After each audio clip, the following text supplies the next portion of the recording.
A última novidade da Fiat Strada é um motor 1.0 turbo, que vem associado com um câmbio automático do tipo CVT. E esse conjunto mecânico equipa essa versão aqui, que é a versão Ultra. É a top de linha, junto com a versão Range, que também oferece esse mesmo conjunto mecânico. Eu vou te contar tudo sobre essa picape aqui. Mas antes, já peço aquela gentileza de você já deixar o joinha, o like, se inscrever no canal se não for inscrito e acionar o sininho para receber as notificações. Vamos lá!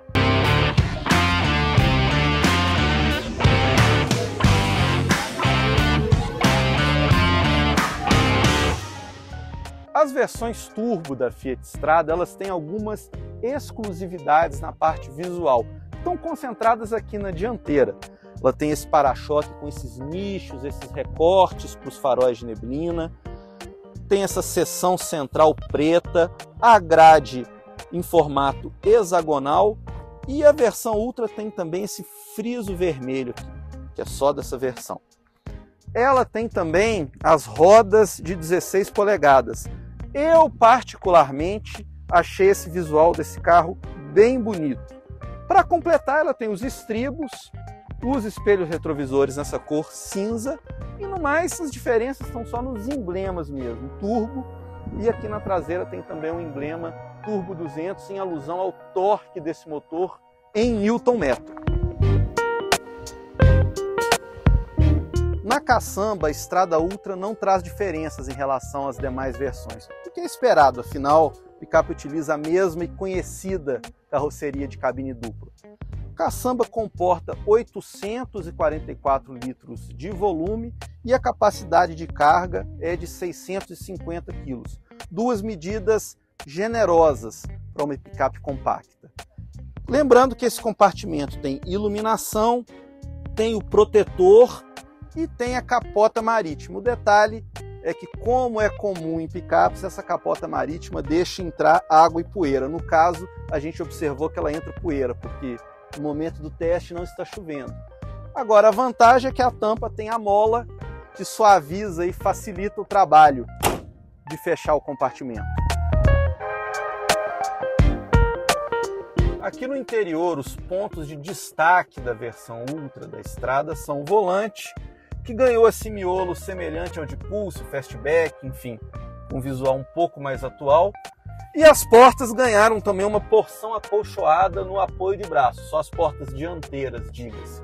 No mais, é a velha Strada já conhecida com o mesmo padrão de acabamento, ou seja, bastante plástico duro no painel e no restante das portas. Mas para uma picape compacta, tá ok, tá aceitável, tá no mesmo patamar da concorrência. O quadro de instrumentos da Fiat Strada ainda é, grosso modo, aquele do Uno, com os instrumentos analógicos. Eu não gosto muito do conta-giros, que é muito pequeno. Mas essa versão traz uma janela digital aqui no meio dos instrumentos, que é interessante, traz várias informações, inclusive pressão do turbo, temperatura do fluido de arrefecimento, enfim, é um painel bem completo, pelo menos. Em relação à ergonomia, a bola fora da Strada é o volante, que tem ajuste só em altura, ele não tem o ajuste telescópico. Pelo menos ela tem uma boa regulagem em altura do banco, o banco sobe por inteiro, permite uma posição a dirigir confortável, mesmo se o motorista for mais baixo.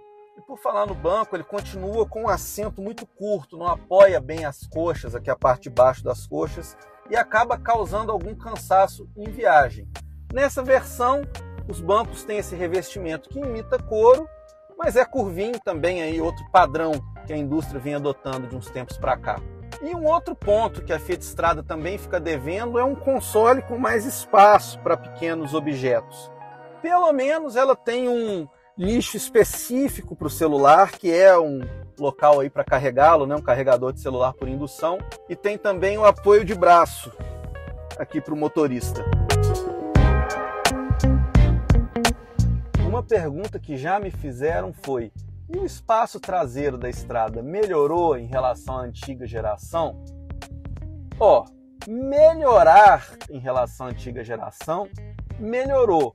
Mas isso não quer dizer necessariamente que ficou bom. Na verdade, ele continua bastante apertado. Eu, que tenho 1,73 de altura, não sou uma pessoa alta, estou aqui com o joelho a menos de um dedo do banco da frente, o banco ajustado para mim, no caso, e também com a cabeça muito próxima do teto. Falta espaço em todas as direções.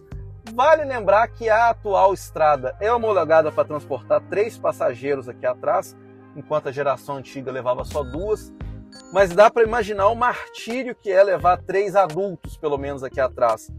O banco é estreito, enfim, falta bastante espaço. Pelo menos ela tem alguns mimos para quem vai aqui atrás. Tem uma entradinha USB, são 2, tem outra ali na frente, mas aqui atrás tem uma.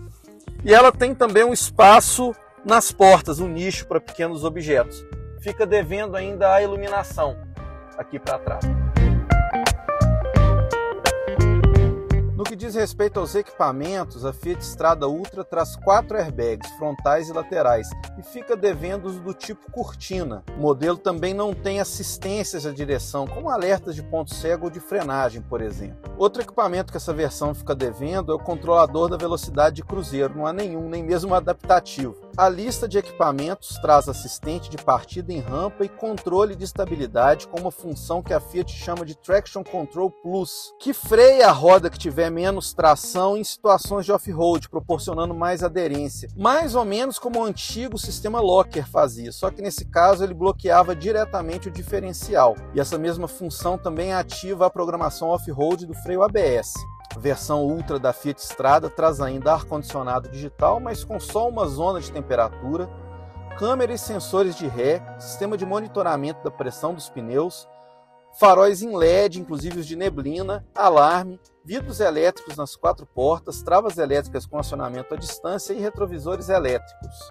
A central multimídia tem uma tela pequena, de 7 polegadas, mas ela é compatível com as plataformas Android Auto e Apple CarPlay e se conecta com 2 smartphones simultaneamente sem fio. O sistema é intuitivo e fácil de usar, pelo que a gente percebeu. A Fiat gosta muito de destacar nas peças publicitárias que esse motor é o 1.0 turbo mais potente do mercado.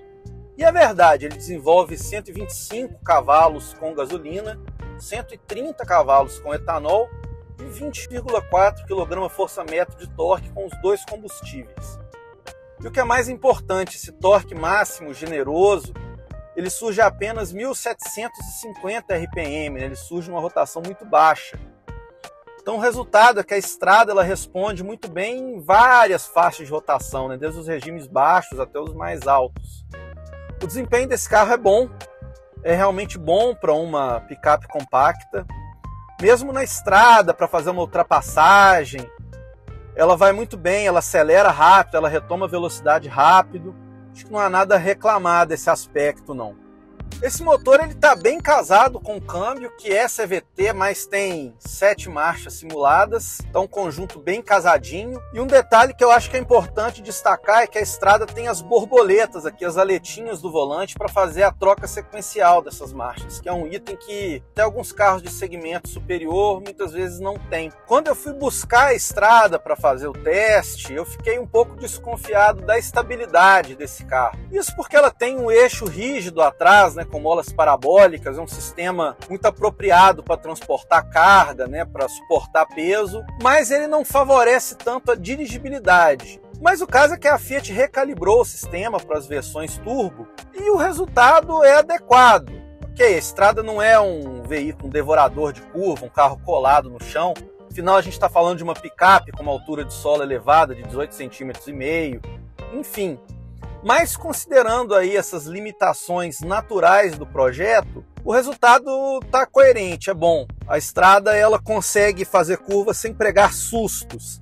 Ela não transmite tanta confiança, não permite muitas extravagâncias, mas também não coloca o motoristas em apuros com muita facilidade, não. A contrapartida em relação às picapes que não utilizam o eixo rígido, utilizam molas helicoidais e tal, é que o rodar é um pouco menos confortável. A gente sente quando o piso está irregular, a caçamba pulando, mas ainda assim eu acho que o resultado pode ser considerado razoável para uma caminhonete. Mas aí entra também mais um lado dessa moeda. Se esse sistema de suspensão não é lá dos mais confortáveis, pelo menos ele consegue proporcionar uma dirigibilidade muito apropriada para a estrada em locais de piso irregular, né? Em estradas de terra, em vias rurais, enfim. A estrada não abaixa muito à frente quando a gente passa em ondulações. Até, mais uma vez, por ela ter uma altura do solo alta, ela consegue passar com muita facilidade em costelas, em lombadas, mesmo no asfalto também.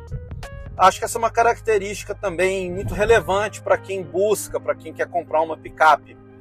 Eu, inclusive, cheguei a dirigir a estrada em um trajeto de aproximadamente 30 quilômetros em vias de terra. Nada muito desafiador também não, estradas de terra batida e tal. Mas, de qualquer modo, ela se saiu muito bem mesmo. O único ponto que eu tenho a criticar nesse trajeto off-road aí foi a entrada de bastante poeira na caçamba, mesmo com a capota marítima. É uma característica, um inconveniente que, infelizmente, é muito comum em picapes de vários segmentos, em praticamente todos os modelos de picape ainda.